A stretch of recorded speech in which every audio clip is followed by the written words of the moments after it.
National Weather Service has just activated the warning alarm as a test. During dangerous weather situations, specially built radios are automatically activated to warn of the impending hazard.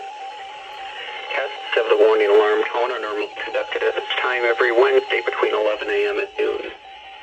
If severe weather threatens the area near the normal test time, the test will be postponed until the first good weather day. This warning alarm tone will be activated for watches, warnings, and select statements affecting specific counties based on the transmitter you are listening to. For exact coverage areas, please check our internet homepage. Receipt of the warning alarm tone will vary at any given location, especially at greater distances from the transmitter and in large buildings. This concludes the weekly warning alarm test. We now return to our normal scheduled programming.